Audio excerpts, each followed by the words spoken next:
안녕하십니까. 여러분의 취업과 이직, 커리어 관리를 위해 영상을 찍고 있는 리얼 취업 스타 이직의 곰돌이 아저씨입니다. 계속 말씀을 드리는데 구독과 좋아요를 아직 안 하시는 분들이 있습니다. 많습니다. 그렇게 하자고요. 네, 부탁드릴게요. 오늘은 해고썰을 좀 풀어볼까 해요. 네, 경력, 이직, 커리어 관리 이런 거에 대해서 한번 좀 생각을 해보시는 측면에서 이전 영상에서 제가 이제 평생 직장 관련돼서 이제 말씀드렸는데, 평생 직장을 보장하는 게 경영자에게 뭐 반드시 손해는 아니다. 그리고 우리 입장에서도 평생 직장이 되면서 예를 들면 한 직장에서 쭉 다니면서 그냥 뭐 낮은 인상률을 감내를 할지, 아니면 뭐 이직을 빵빵빵빵 하면서 연봉을 계속 띄울지, 이런 것들은 이제 본인의 성향에 따라서 잘 생각을 해보셔야 된다. 이걸 말씀을 드리고요. 해고썰을 오늘 풀어드리려는 이유는 해고에 대해서 한번 정리를 한번 쭉 해보려고요. 이게 평생 직장이라고 해서 해고가 안 되는 게 아니거든요. 그리고 되게 살벌해요, 평생 직장이 오히려. 왜냐면은 법적으로 해고의 요건이 굉장히 엄격하게 정해져 있기 때문에 이거를 뚫고 해고를 시키기 위해서 굉장히 그 회사가 교묘하고 살벌한 방법을 사용을 합니다. 그래서 이거를 좀 말씀을 드리려고요. 알고 계셔야 돼요. 내가 당할 수도 있는 거거든요. 그래서 뭐 구체적으로 해고에 관련돼서 전문가분들이 있어요.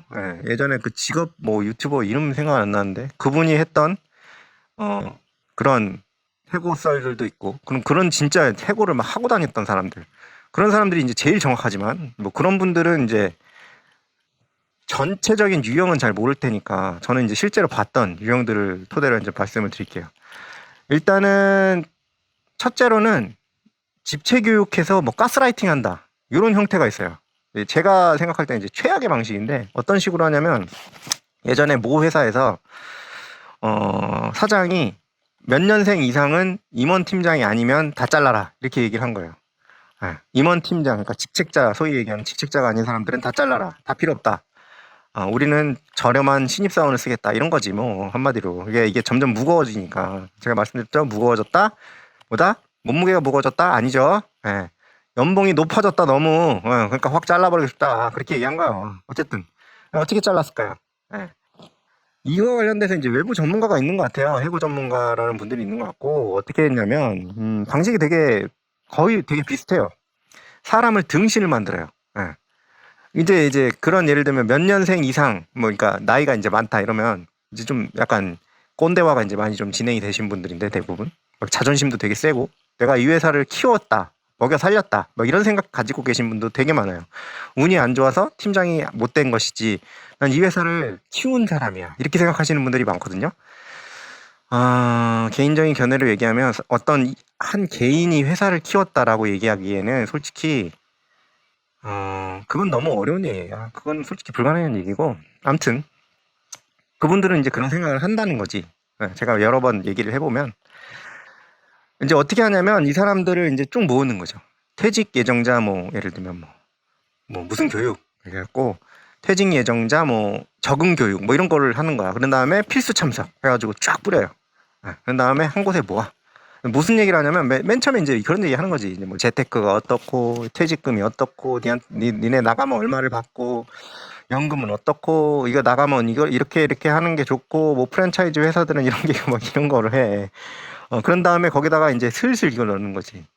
니네는 팀장도 못 됐고 임원도 못 됐고, 이거 회사 내에서는 패배자 아니냐.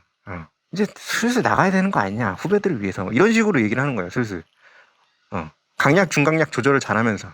이제 전문가들이니까 이제 막 사람들이 소요 사태를 일으킬 정도까지는 안 가고 막 교묘하게 하는 거지.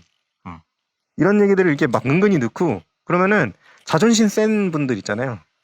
내가 이 회사를 키웠는데 회사가 나를 배신한다, 이런 마음을 가지고 그냥 나가버려요, 진짜로. 그렇게 나간 사람 되게 많았어요, 제가 듣기로는. 물론 버틴 사람들도 좀 있었는데 굉장히 소수고, 대부분 그거에 걸려들면 나갑니다.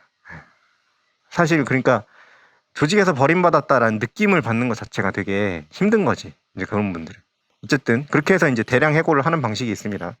물론 이 해고 전문가들이 대량 해고만 하는 건 아니고 개인을 불러가지고 막 그렇게 하기도 해요. 뭐 그러다가 뭐 칼 맞는 분도 있다고 하더라고. 그리고 또 규정과 방침형이 있어요. 두 번째 규정과 방침형이 뭐냐, 말 그대로 규정과 방침이에요. 규정과 방침이 다 있잖아요, 회사마다. 그죠? 예를 들면 뭐 휴게 시간은 뭐 몇 시간으로 한다. 업무 시간은 몇 시간으로 한다. 근데 딱 보면은 이제 이거는 이제 대기업에서 이제 주로 일어나는 일인데, 출퇴근 기록부가 이제 회사 그 대기업들은 이거 카드를 찍고 하잖아요. 뭐 이제 출퇴근 펀치기 이런 거 쓰는 데는 힘들고, 카드키로 찍는 데는 이게 쫙 나온단 말이야, 엑셀로. 사실 뽑으려고 마음만 먹으면 그 금방 뽑을 수 있어요. 그 카드키로 찍는 데는. 그 엑셀로 쫙 뽑은 다음에 출입 기록을 이제, 제일 쉬운 게 이제 출입 기록이지. 출입 기록을 쫙 뽑아서, 자, 너 이거 나갔는데 몇 시에 들어왔지? 잠깐만, 규정상 이렇게 돼 있어요? 왜 이렇게 들어왔어요? 이렇게 하면 안 되지 않아요? 이렇게 되면은 조금 그런데요. 그런 다음에 이제 선택권을 줘요. 선택권이 뭐냐? 제발로 나갈래? 아니면 시끄럽게 하고 나갈래? 시끄럽게 하고 나갈래는 징계를 빡세게 때리겠다는 거지. 징계를 빡세게 때리면 뭐 사실 감봉도 시킬 수 있는 거거든요. 감봉도 시켜버리면 뭐 예를 들면 3개월 감봉시키고 그 다음부터 뭐 대기시켜버려. 그러니까 아무런 직책을 안 주는 거야. 그래서 막 책상 앉아서 멀뚱멀뚱 쳐다보게 하는 거지. 나갈 수밖에 없죠. 네. 그럼 제발로 보통 나가죠. 그나마 저는 집체교육이 최악이라고 보는 게, 이게 사람들 모아놓고 그렇게 하는 게 너무 잔인하잖아, 솔직히. 왜냐면 그 교육 들어간 거 사람들 다 알게 되고, 그러니까. 근데 규정과 방침형 같은 경우에 개인적으로 불러서 하면, 그나마 조금 개인적인 모멸감은 좀 덜 할 수 있어서 이렇게 말씀드리는 거고. 세 번째는 1대1 맞다이형이라고 제가 이름을 붙일 수가 있는데, 1대1 맞다이형이라고 이름을 붙이냐면 뭐 규정과 방침 이런 게 아니야. 그냥 임원이나 팀장이 불러서 네가 나가야 되는 이유를 막 설명을 해요.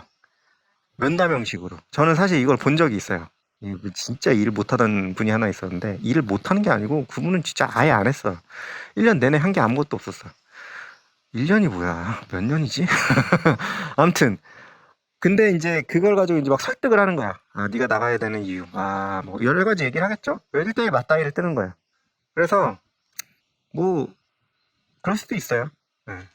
그렇게 해가지고 이제 나가는 경우도 있고. 그리고 네 번째는 이제 위로금 제시형이에요. 위로금 제시형. 제일 온건한 방식이고, 저는 사실 이게 제일 그나마 서로 이제 감정 안 상하고 갈 수 있는, 이렇게 할 수 있는 그런 게 아닌가. 그러니까 이제 미국 회사들이 이런 게 많은데, 유럽 회사는 잘 모르겠어요. 유럽 회사 어떻게 잘라내는지. 유럽 회사는 아마 자르기가 되게 어려울 거야. 근데 미국 회사는 해고가 굉장히 자유롭잖아요. 근데 회사가 막 어려워졌어. 현금이 아니면은 어려워질 것 같아.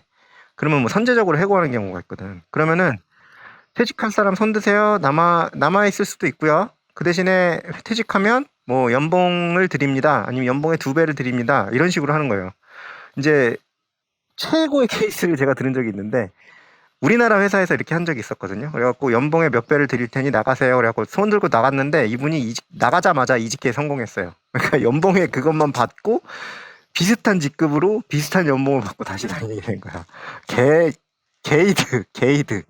어쨌든 그분한테는 게이득이었지만, 뭐 이렇게 이제 잘린다고 해서 항상 좋은 건 아니죠. 이게 공백 기간이 너무 길어질 수도 있으니까. 어쨌든 간에 그래서 이제 위로금을 제시를 하는 방식이 뭐가 좋냐면, 회사는 현금 부담이 줄어요. 물론 일시불로 한번 연봉 뭐 만큼을 줘야 되겠지만, 그 다음부터는 이 사람한테 돈이 안 나가잖아. 현금이라는 게 그렇게 무서운 거거든요. 그래서 이제 위로금을 주는 게, 그리고 당연히 받는 입장에서는 당연히 좋은 거고요.